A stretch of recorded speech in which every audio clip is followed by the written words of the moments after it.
Minister, we have very ambitious plans to generate just short of 30 gigawatts of renewable electricity off our coast with an estimated €80 billion in capital expenditure investment. And I want to know, what is the government's plans in developing the necessary onshore and offshore infrastructure, including enterprise capacity, to support Ireland's energy revolution? Right. It's 37 gigawatts. Actually, we're trying to get to. It's actually 37 gigawatts by.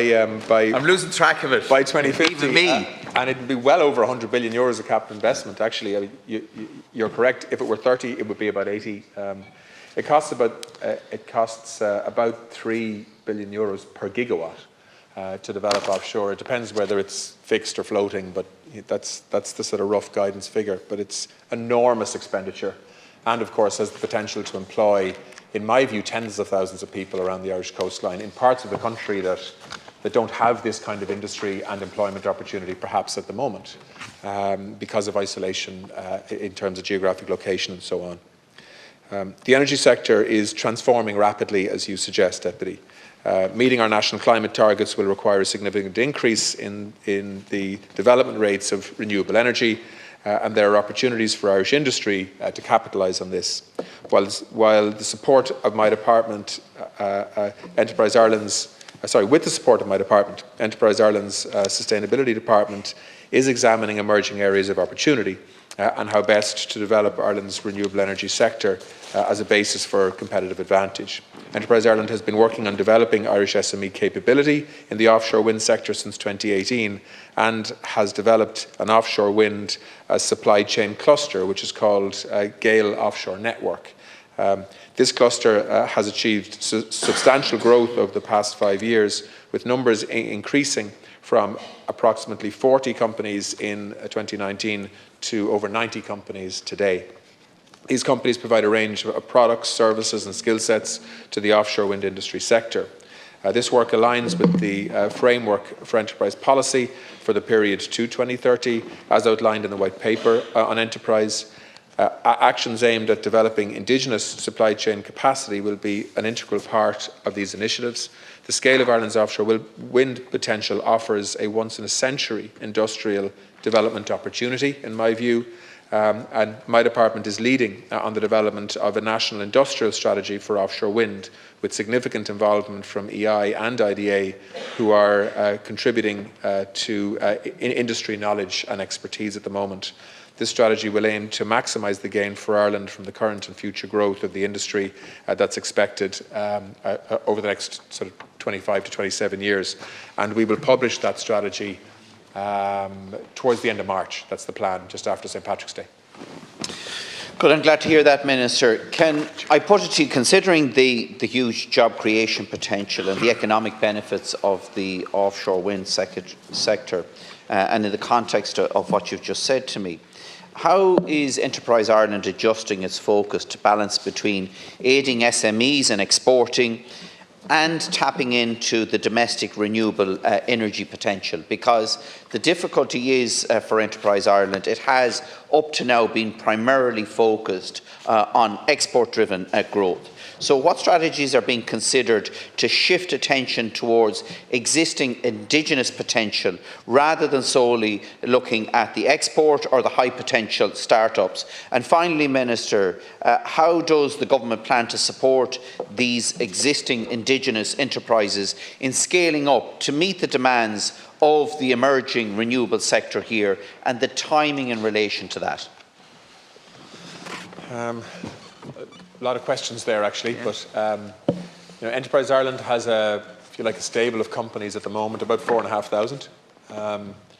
You are right; most are focused on export markets and global growth, if you like, and that's their remit. We have and are seeing Enterprise Ireland now, though, developing capacity within Enterprise Ireland specifically to support and service this sector. And we have a unit within Enterprise Ireland now that is focused on this group of about 90 companies who are developing new technologies, effectively, in terms of supply chain considerations for the the scale of investment that we referred to at the start of this question, well over 100 billion euros over the next 25 to 30 years.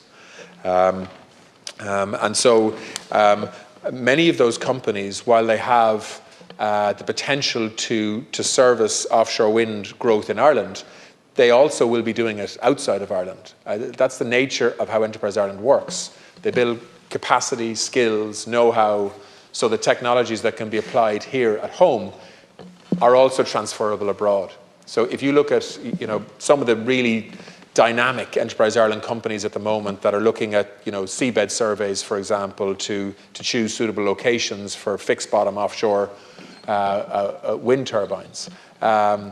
The companies in that space are, of course, relevant to what we need to do here, but they're also operating off the UK, in other parts of Europe, in other parts of the world.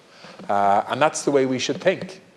Irish companies should think globally at an early stage. And if they can apply that technology to a significant growth sector in Ireland, that's great, but they should also be able to transfer that knowledge to other parts of the world, because offshore wind is a global industry that's growing and expanding at pace at the moment. And Ireland should see itself as a competitive part of that journey. The UK, for example, have very ambitious offshore wind targets as well. And we should see that as almost the one marketplace, in my view. Whether it's how we manage the energy that comes on shore, the actual systems to store energy, whether it's seabed surveys, whether it's seabird surveys, whether it's wave height, tidal speeds, all these things can and should apply in Ireland, but should apply internationally as well as a potential exported product. Minister, can I ask you, what measures are being implemented to ensure that the job creation is maximised in communities across the western seaboard and the western half of the island? And how will the programmes that you've just spoken about address the unique challenges and opportunities presented by the renewable energy sector? And how is the cross-government coordination going on, Minister? Because this is one of the big concerns that I have. Now, officially, I know you'll come back to me and tell me that everything is hunky-dory. But look, I've been on the other side of the table. I know how challenging it is to engage across various government departments. And I know how frustrating it has been in actually getting the whole planning process up and running within this country, where we've had 5 government departments involved in it. And my concern is, Minister, while you in isolation are very committed to this, you're driving this particular sector forward, that this needs to be a very coordinated strategy right across government if it's going to deliver its full potential. And I have concerns in relation to that. Yeah, so yeah, I would say officially that everything's hunky-dory between the government departments. And to be honest, in this case, I think the relationships are good. So you have, of course, a number of different departments, whether it's the Department of Housing and Planning that has effectively designed and produced MARA, and the role of An Bord Pleanála, which will soon be a planning commission in terms of making decisions offshore. You have a role of a Department of Transport that needs to get port infrastructure in place quickly. The funding and finance potentially of some of that obviously has to involve public expenditure in the Department of Finance potentially.